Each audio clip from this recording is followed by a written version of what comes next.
يا صباح الجمال عليكم، احلى واجمل اخوات في الدنيا. عاملين ايه؟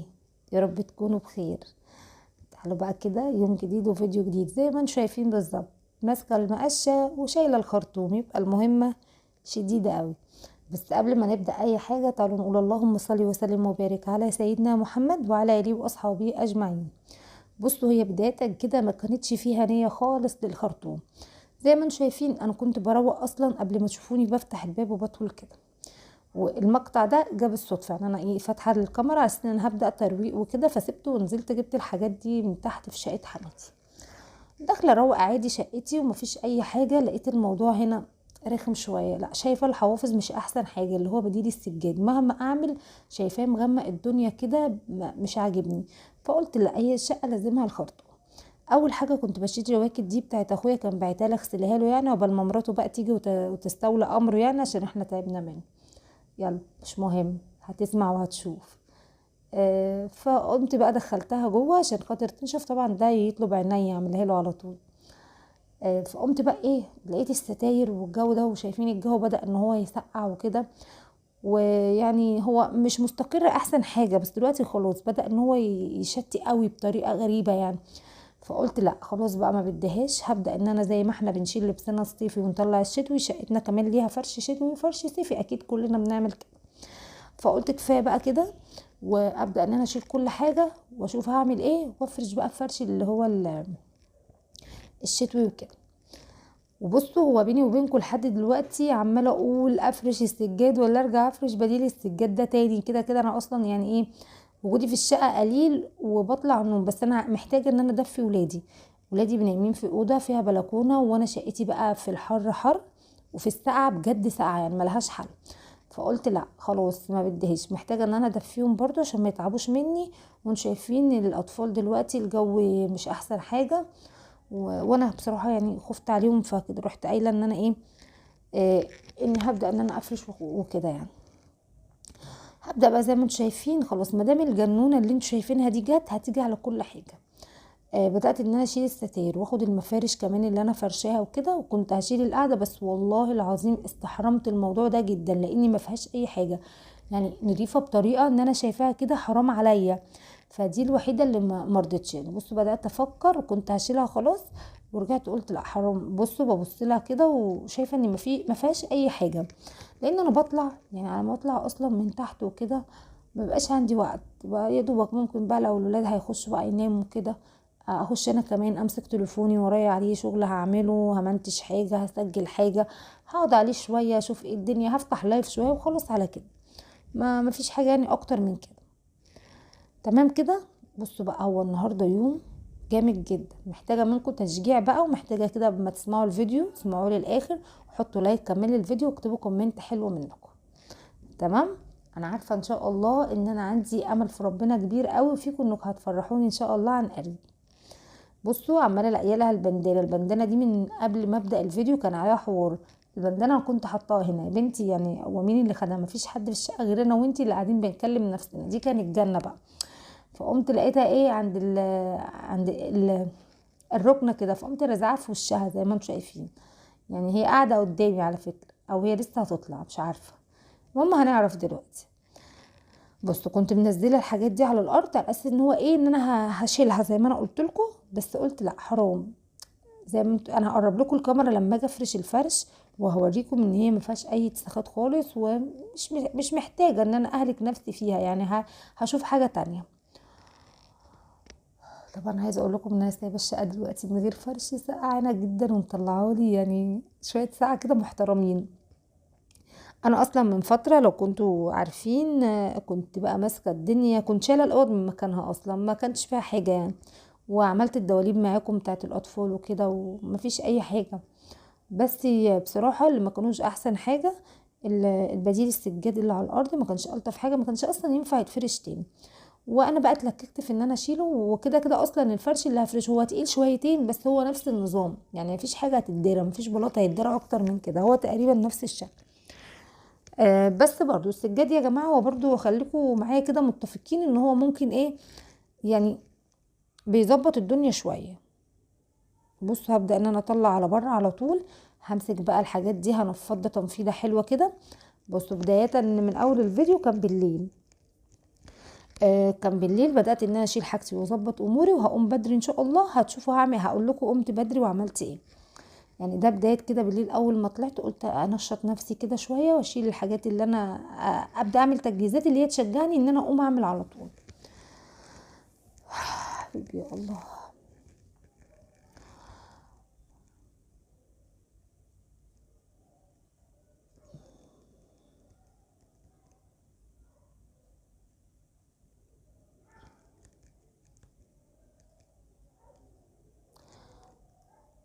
عندي بقى غسيل برضو هغسله كده، ودي صينيه كده كنت عاملاها لاحمد، ده كان طالبها مني وكده، فاضل منها حاجه بسيطه. هبدا ان انا اشيلها يعني من مكانها واحطها في علبه عشان اغطي عليها، او طبق او اي حاجه. يعني المهم ان انا هشيلها من المكان ده كبير عليه قوي يعني. وعندي حبه مواعين كده هلم حالي كده عشان اقوم الصبح على طول.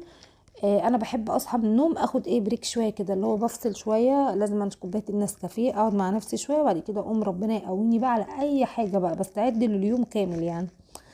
فزي ما انتم شايفين، وهبدا ان انا ما كنتش اتعشيت في الوقت ده، كان يعني بعد عنكم كده دراسي يعني. الحمد لله على كل حال، مخليني مش قادره اتكلم زي ما انتم شايفين، حتى تلاقوني هاديه في الكلام النهارده كده يعني. مخليني مش قادره.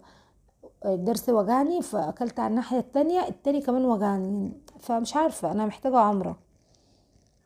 يلا بينا. الحمد لله على كل حال، والله العظيم عملت كوبايه الشاي وخلت الكيكه هوريها لكم دلوقتي. انا ما قدرتش اكمل كوبايه الشاي لان تعبت لي ضرسي يعني.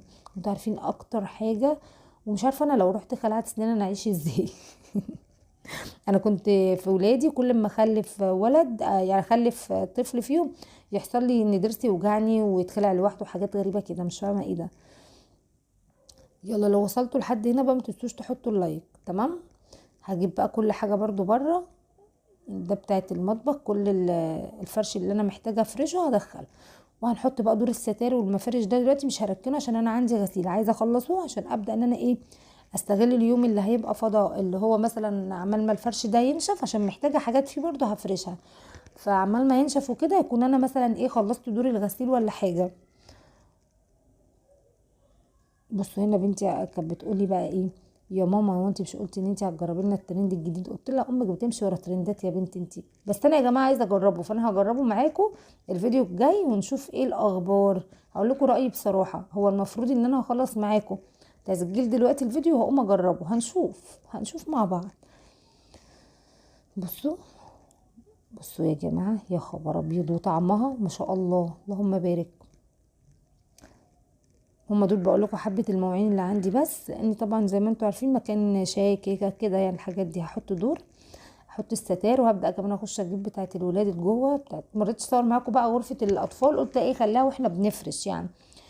هبدا ان انا بقى اشيل الحوافظ بتاعتها وافرش بقى بديل اللي هو السجاد ده، احنا بنقول عليه هنا حوافظ، اللي هو بديل السجاد هشيله بقى، وابدا ان انا احط حاجه تانية. يلا. قلت له يلا والله انت ما فيك الا هم دول، يلا. انا الصبح بقى عطلت على يا جماعه، تخيلوا ان ما لقيتش عندي اي حاجه زي ما انتم شايفين كده.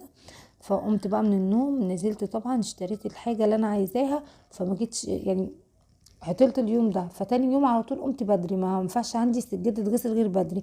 بالليل بصراحه بطلع الاقي الجو ساعه، والاقي جسمي اللي هو طول النهار بقى بعمل حاجات وكده، فلاقي نفسي طول جسمي ريح، مش قادره ان انا اكمل. فقمت رحت بقى قلت لا خليني اول ما اصحى بدي نفسي نشاط بدري كده. فعلا الحاجه البدريه فعلا والله منسيه، صدق اللي قالك كده يعني.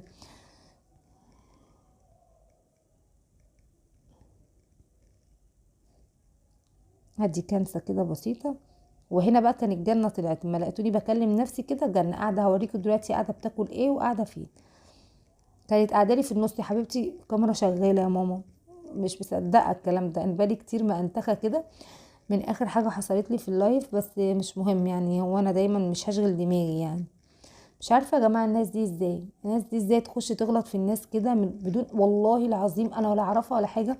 بصوا بقى في قلب اللايف اصلا انا عارفاها، محدش مش عارفه يا ستي، عارفاني منين يا ستي؟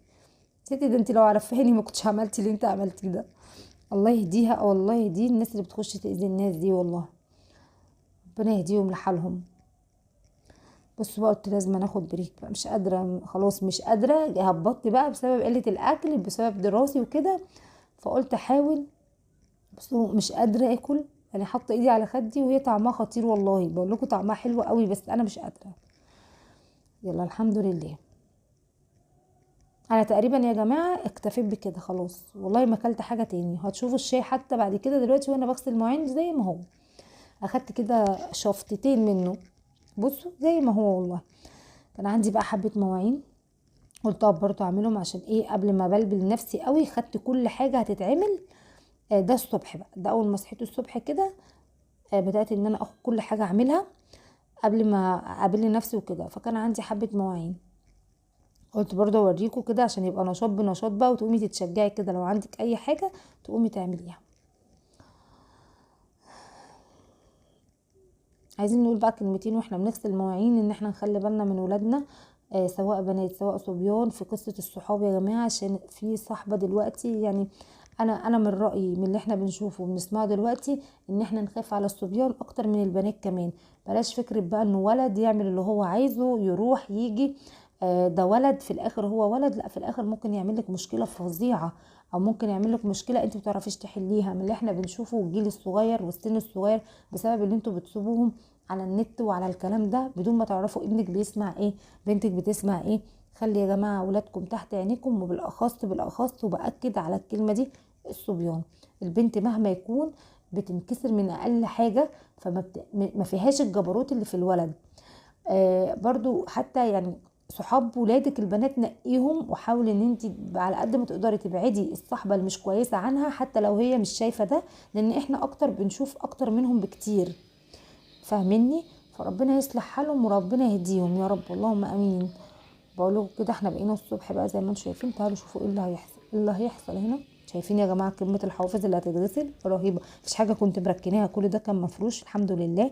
بصوا الستاير كمان اخدتها الصبح كده، قلت عشان عمال ما اخلص يكون هم نشفوا ابدا اشيلهم وانشر بدلهم الحوافز وكده، عشان انا هستعد بقى للغسيل هغسله.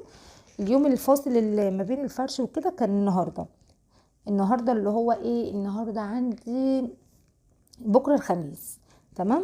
انا كده ايه هفرش الخميس بقى، النهارده الاربع مسكت بقى ايه الغسيل كله غسلته وظبطته، ما خليتش عندي اي حاجه تتعمل الا شقتي هتتنفض كده وتتمسح وخلاص. بدات بقى الخرطوم هنا. وممكن حد يقولك ايه ما السجاد ده ما يروحش ليه عند حد يتغسل، احنا مفيش الكلام ده يا جماعه، لازم نغسل حاجتنا بايدينا في بيتنا، وفي طبعا متاح ان انت تودي في اي مكان يتغسل وكده. بس بقى يا جماعه لا لا لا، مفيش احسن منك كده اما تقعدي وتديله ادي كده وتلاقي الحاجه بتبرق. انا في مره كنت تعبانه ما كنت عامله العمليه وكده، فكان الدكتور منعني من اي شيل تقيل او كده، وكان على عيني وانا بوديهم على فكره. والله العظيم يا جماعه جولي مش احسن حاجه. يعني يا ريت كل واحد يتقي ربنا في شغله ويتقي ربنا في الحاجه اللي بيعملها عشان ربنا يبارك لك في القرش اللي بيخش لك من ناحيتها. بصوا بقى مسكتها غسلتها غسله، طبعا احنا بنستبعد حاجات كتير بعيد عن الكاميرا، انا بديكي بس الافكار بشجعك من لحظه زي كده ممكن تتشجعي منها، بس افصلي بقى واديله، اديها بقلب بقى. بصوا اهو، هو اللي بيحصل ده بيحصل برضو لما بفصل الكاميرا. بصوا يا جماعه حواليا رايق ازاي، لان اول حاجه عملتها روقت الدنيا كلها. مسكت كده بقى كل حاجه ظبطتها ورجعتها مكانها وكاني هفرش سجاد، مع اني مش هفرش ولا حاجه. وبقيت الحافظ اللي يتعمل اسيبه شويه عمال مغسل التاني يكون اتصفى، نشرت كله كده زي ما انتم شايفين. بصوا كله تحت السيطره. فيديو سريع وبسيط ومشجع كده، استنوا بقى الفيديو لما اجي افرش. يا رب الفيديو يكون عجبكم، يا رب اكون ضيفه خفيفه على قلوبكم، يا رب كده تفرحوني زي ما انا بعمل كل جهدي عشان اديكي فكره او اشجعك او افرحك. ومش عارفه اقول لكم ايه. بصوا كله تحت السيطرة. يا رب تكوني اتشجعتي واستفدتي لو بحاجة بسيطة. هسيبكم بقى على خير واشوفكم على الف خير. استنوا الفيديو الجاي هنفرش مع بعض ونشوف الشقة شكلها ايه في النهاية. سيبكم على الف